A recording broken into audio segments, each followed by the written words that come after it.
একটা মানুষের হয়ে থাকাটা টাফ। আমি গত পরশুদিন বাসায় এসে দেখি আনকনসিয়াস হয়ে পড়ে আছে। ভাবো একবার, আমার যদি আসতে একটু লেট হইতো, এখন একা রাখাটা ঠিক হবে না। আমি যে বাইরে থেকে একটা কাজের লোক আনবো, এটাও তো বুঝতেছো সবকিছু। শোনো না, বাবার সাথে একটু কথা বলো। আমরা কখনোই বাসায় আসবো না, তার সাথে আমি কথাও বলবো না। তুমি একটু আমাদের বাসায় চলো না, ডেলিভারি পর্যন্ত তুমি তোর সাথে থাকো, তাহলে আর কোনো রিস্ক থাকবে না। মানে আমি একটু টেনশন ফ্রি হয়ে সব কিছু করতে পারবো। মা প্লিজ।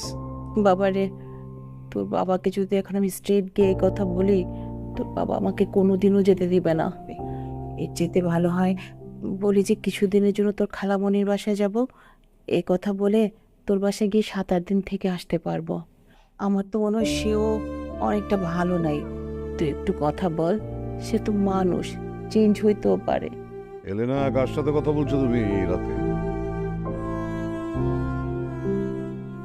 আসসালামু আলাইকুম বাবা, কেমন আছো? এখনো রাগ রাগ হওয়াটাই স্বাভাবিক ব্যাপার। বাবা আম সরি, আমি তোমাকে না বুঝে অনেক কষ্ট দিয়ে ফেলছি। কিন্তু বাবা, তুমি তো একজন বাবা, একজন সন্তান জন্ম দিছো, তাকে নিজের হাতে বড় করছো। একজন বাবার তার সন্তানের প্রতি যে মায়া কাজ করে, এটা তো তোমাকে শেখানোর কিছু নাই। তোমার অপছন্দে বিয়ে করছি আমি, তুমি বিয়ে তো করছি, তো একটা সম্পর্ক। তানহার পেটে যে বাচ্চা, এটা তো আমার আমার সন্তান বাবা। তুমি তো ওর দাদা, ওকেও ওয়েলকাম করো নাই। ফোন দিছিলাম তোমাকে, ফোন কেটে দিছো। ইটস ওকে, কিন্তু আমি কিভাবে আমার বাচ্চাটাকে ইগনোর করবো বলো আমাকে?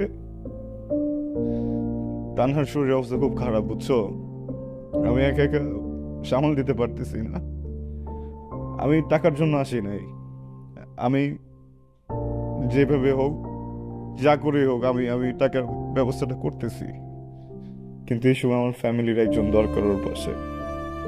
তুমি একটু মাকে অ্যালাউ করো না প্লিজ, মা যেন গিয়ে ডেলিভারি পর্যন্ত থাকে। হয়েছে কি, আমি আমার ফ্যামিলিকে এখনো বলি নেই যে আমরা আলাদা থাকি। তারা জানে তুমি, আমি, মা, তানহা সবাই একসাথে আছি, হ্যাপি আছি। এখন যদি তারা ব্যাপারটা জানে, তানহাকে যদি ওখানে পাঠাতে যাই, আমাদের পরিবারের মান সম্মান যাবে। বাবা প্লিজ কিছু একটা বলো, একটা হাক দাও বাবা।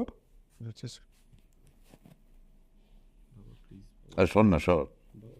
আর শোন না, আর শোন।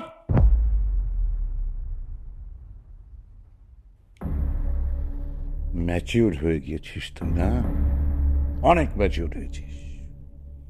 কি গুছিয়ে গুছিয়ে কথা বলছিস, হ্যাঁ?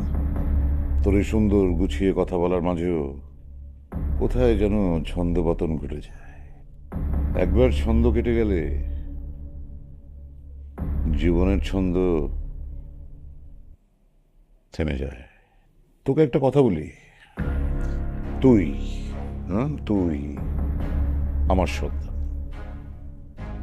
জন্মের পর থেকে তোকে আদরে, যত্নে, শাসনে, ভালোবাসায়, শিক্ষা দীক্ষায় ম্যাচিউর করেছি। ম্যাচিউর।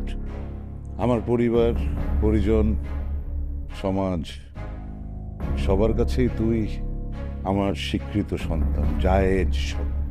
কিন্তু তোরটা, বাবা,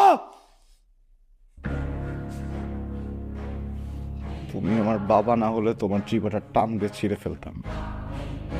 অনেক কিছু বলছো, কখনো কোনো উত্তর দেয় নেই, কিন্তু এইখানে ফুল স্টপ দাও বাবা।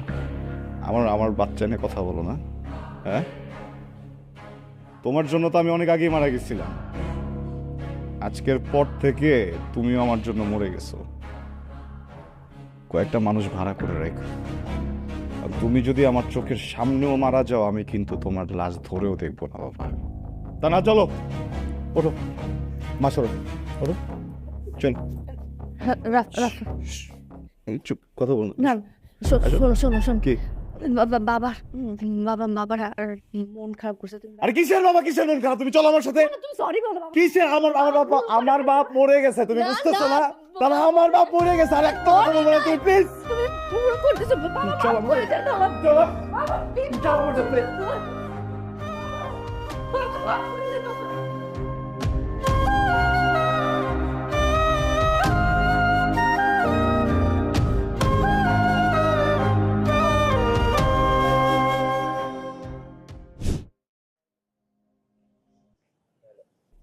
মানুষ মানুষকে বিয়ে করে কত কিছু দেয়, তাই না?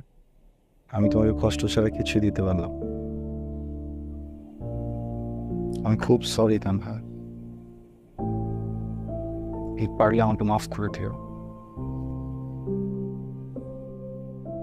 তুমি আমার আর কোনো কষ্টই দাও না। এখন কি খবর? তোমাকে বাবুকে তো একা রেখে আমি বেরোতে পারবো না।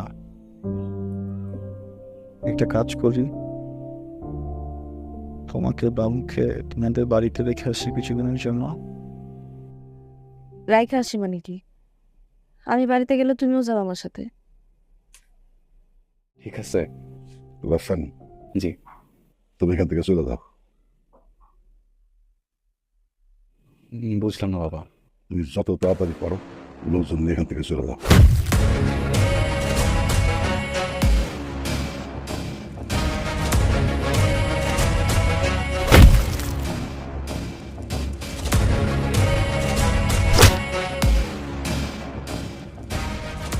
এই তোর প্রথম দেখে বুঝছি জমিতে বেদাল আছে। এই ভাই কইছিলাম না, এই জমিতে বেদাল আছে, আপনারা কেউ বুঝেন নাই, কেউ বুঝেন নাই। এই ওই আমি শুনে নাকি দশটা মতো রাখতেন ফাইন্যান্সিয়ালি কি টানে বাড়াইতে পারতো? হ্যাঁ রাস্তা আজকে ভুগতেছে, নিতে পারি হারালো। তুই কি ভাবছস? তুই কি ভাবছস? আমাকে দেখাই দিছস, আমাকে দেখাই দিছস। এই বেটা, আল্লাহর বিচার আছে এই জমিনে। আল্লাহ তোর মেয়ের হয়ে গেছে গা। ও এই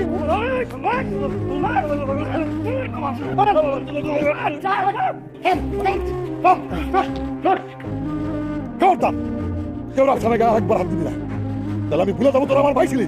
একদম গুলি করে সব গুলি শেষ করে হব। তানহা কই? আব্বা, তানহা কই? কথা বলতে তো না, গেল দাদা কই? রাস্তা